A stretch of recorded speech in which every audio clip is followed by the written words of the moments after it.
Most creative people don't know about rules. Yeah, maybe why, huh? Thank you, Drew. That was phenomenal. Now I'd like to introduce Cassie Boorn, somebody that is an Iowan doing great things.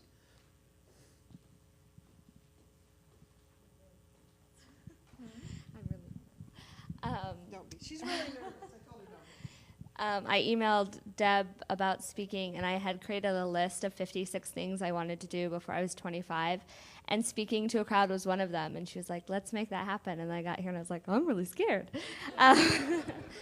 So my name's Cassie Boorn, and I'm actually from Illinois, and I started blogging in 2008 and while I was in college and kind of networking, and now I work as a social media coordinator for DeVries Public Relations, which is a mid-sized PR agency that is based in New York.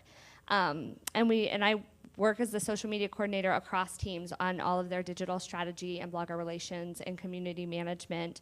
I work for some national brands like Procter & Gamble and Pepperidge Farm and Gallo Wine, and some bigger brands, but I've always had a heart for small business and entrepreneurs and local businesses. I grew up in Galva, Illinois, which is where I live still, and it's this itty-bitty town with lots of small businesses. My mom owned a little ice cream restaurant growing up, and so I've always been interested in how they run and, you know, how you market yourself with no budget, as we heard about earlier today. And so I put together some basic tips from what I've seen from entrepreneurs and small business owners, and also from, you know, seeing what bigger brands are doing, and then how you can kind of implement that into your smaller businesses. And also from questions that I've heard from small business owners and fears. So my first one is, if I can't find you, you don't exist. So me and my friends have this joke that if you're not on Facebook, you're not a real person, because we don't know anything about you. And the same thing's true for your brand. There are so many small businesses in the Illinois, Iowa area who don't even have a website. And if I can't Google you, like, you're not even an option for where I'm going to eat dinner, because I don't know you exist. So set up a website. And I know we talked about earlier, like, there's so many options from free websites to super cheap. You can set up a really nice website for not a lot of money. So anyone who just has the URL and is holding it, set your website up. And then Facebook and Twitter, they are important, and there's so many excuses. And the one I get all the time is, I don't have time to update it because I'm running this business. And my response is always, you have an employee somewhere in your business that's updating their Facebook status while they're working. Just tell them to do yours at the same time, because it's helpful.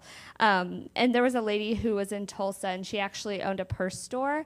And so she sold purses and decided to launch a Facebook page, and she was open by appointment only. And so she would list, like, when she was going to be in the store and when she got new inventory and all of those things. And in the first month, her sales quadrupled because people knew when she was around. So it really is, even for local businesses, it's really worth it. People are talking about you whether you like it or not. The other thing is, what if we get online and then people say bad stuff about you? If people are going to say bad stuff about you, they already are. You just don't know it.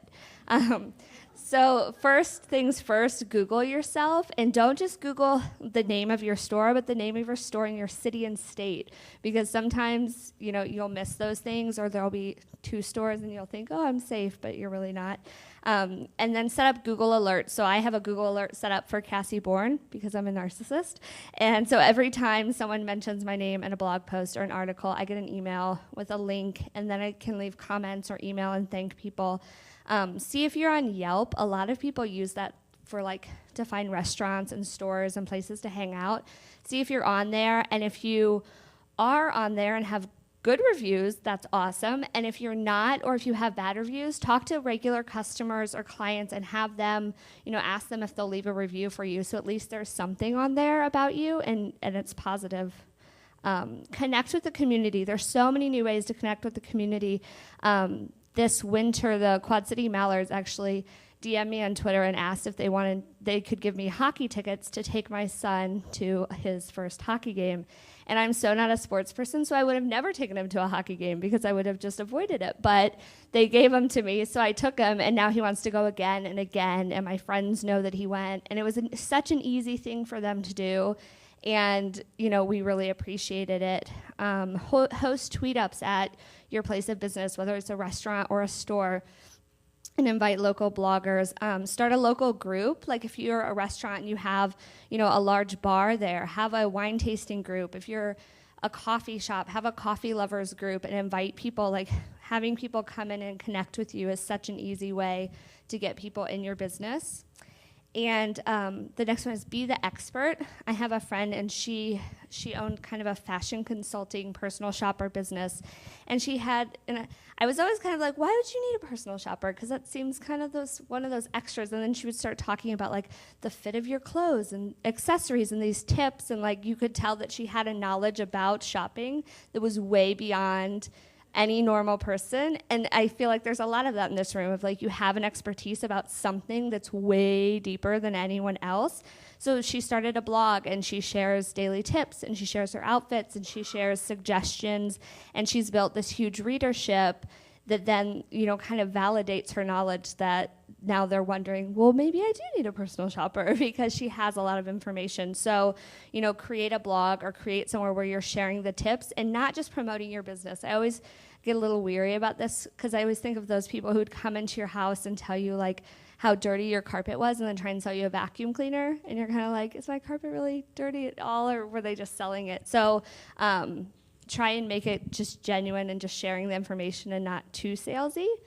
And then the last one is find ways to create new revenue streams. There's so many options, if you're starting a blog to support your business or to just kind of complement it. There's so many ways to monetize that and to create revenue streams from that.